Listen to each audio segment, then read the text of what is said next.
Hi guys, my name is Nonema Tikela. Welcome to my YouTube channel. By now, we all know that Ujudge Ratamukwakling likes showing up and showing off, and he likes to showing off his power in that courtroom. He likes the dynamics of showing off. I'm the man in charge here. I'm the manager here. I'm the CEO. I'm running this show. He is that kind of a person. This moment in court was not about language, it was about power. When Bongani Ntanzi began using the English words before the interpreter could finish, the danger wasn't miscommunication. The danger was what this courtroom has done before. Because we know Ujudge Rata ungumntu. I remember I got worried when Ntanzi said face to face and spoke about language, and like there's a lot of words that he used. But because this is Judge Rata and he is petty as nobody's business, those things you need to be careful about. Those things you need to be careful about when it comes to him. Also, it's said to be in court being tried for a trial of a murder. At the same time, you must also look out for who judge already perceives you in a certain way. It's quite sad. Now, because in this court, English is not treated as a tool, it is treated as evidence by Judge Rata. Evidence that a witness understands everything. Evidence that interpretation is a luxury. Evidence that protections can be stripped away. Judge Rata, when it comes to these accused, he even forgets that even educated people, they go to court and then they prefer their home languages than speaking English because they don't want to misunderstand anything. It's not about not understanding the language, but when you hear something in your very own home language, it's better understandable than speaking it with Ujudge, the England English. It's better that way that you use your home language, but not to Ujudge Rata. Ujudge Rata will paint you with so many brushes. So that is what worried me when it came to that. Now, every evidence that a witness understands everything, in that courtroom, you must be very careful.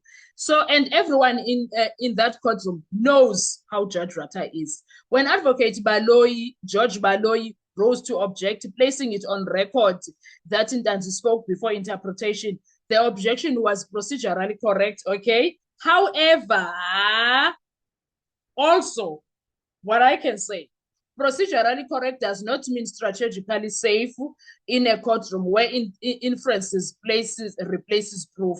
Because here, a single English sentence can be weaponized by Judge Rata. Here, a slip of language can be turned into a verdict on intelligence. Here, English becomes a shortcut to credibility destruction. Then came the intervention. I love what Ramsipile did there. Before we go to Ramsipile, I also think Ubaloyi was intentional with what he was doing because he's a sneaky person. Ubaloyi was trying to remind my lord, Mamel, he can understand the language. That's what he was doing there. Ubaloyi, he's a very sneaky person. But even though they did that, I love what Ramsipile did there. Advocate Ramsipile did not raise his voice. He did not confront the bench. He did not argue. He just warned Ntanzi.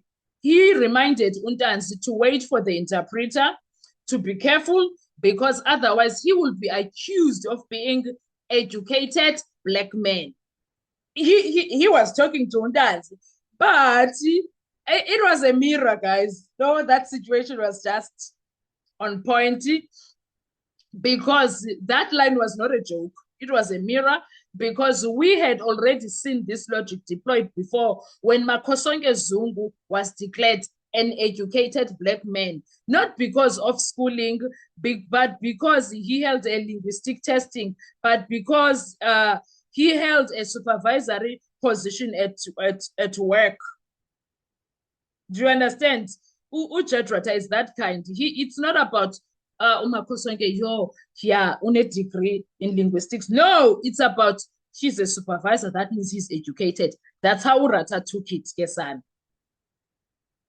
Employment to Judge Rata became education. Assumption replaced evidence, and language rights quietly evaporated. And then Ramusipile's remark did something devastatingly effective. It exposed the stereotype without naming it. It indicted the reasoning without arguing it. It protected the witness without provoking the judge. That is courtroom intelligence. What Ramsipile did there was very smart, in fact. I loved it. I loved it. I was very happy when he did that because the subtext was clear in this court. Being black, employed, and functional in English is enough to erase your right to interpretation. That's what Ramsipile was telling Judge Rata. Sideways. And I was like, clock it there, sir, clock it. And I thank you very much. And that should terrify anyone who believes justice is supposed to be neutral. This was not comedy. This was not banter. This was a defense counsel drawing a red line around his client and saying, you will not recycle that logic again. Not quietly, not unchallenged, not today. He dealt with the Judge Rata, and I was very happy when he did that. In one sentence, Ramsipile reminded the court of its own contradictions, and in doing so, he revealed something far bigger than Danzi's language choice. He revealed how bias enters the record disguised as common sense, and once it enters the record, it never leaves quietly. So Ramsipile had to do what he did, and I was so impressed with how he dealt with that. Oh my goodness, I was so impressed. And I like Obafutsek Baka Ramsipile. Ukwazi normally says Ofutsek abancane. Oh, I like Ofutsek like they come in small tontons, but they do good damage. And I like that Ramsipile, when he comes for Judge Rata doesn't respond.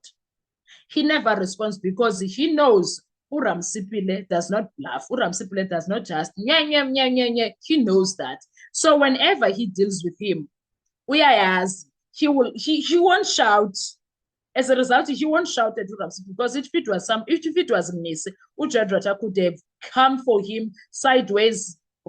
Yeah, always he would have come for him. But because he knows Ukutu Ramsipile is not the one to be dealt with like that, he kept his cool, gave Ramsipile a voicemail, Bluetooth him, Blue-ticked him, and he was like, andizigegli. He was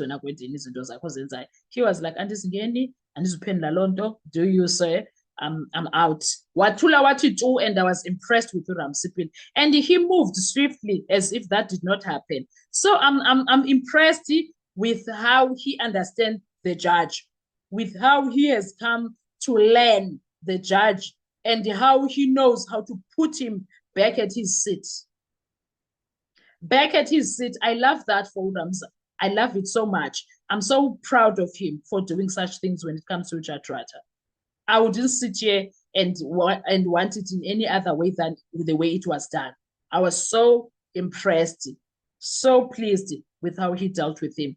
And going back to Ubaloyi, what he was trying, maybe it will work maybe in another day, but today it did not work because it was not Baloyi being feeling some type of way for Undans. He was doing something sinister there, and he was intentional with him being sinister. He was doing something sinister for a good reason. He was intentional with what he was doing. I know him. It was not about Danzi. It was not about helping Ramsipile, etc. No, he was intentional because he wanted his way to get into the judge.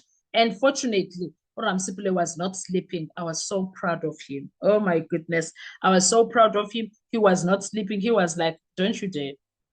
Don't you dare, Satan. Don't you dare. I see you. I see what you are trying to do. I don't know about you. What did you think about that moment? I was so proud of him. I was so proud of Ramsa. I was really proud. And it is quite unfair for Judge Rata to expect these guys not to speak English words. It's quite unfair, honestly. I'm not happy with that. I am honestly not happy. When you were sitting, when you were listening, what did you hear? What did you understand, etc.? I want to hear from you. Let's talk with comment section. Please make sure you do not forget to like, to share, to comment, to subscribe, and most importantly, drop your comments. Let's have a discussion. I want to hear your views. Thank you so much. Enjoy your day. Bye-bye.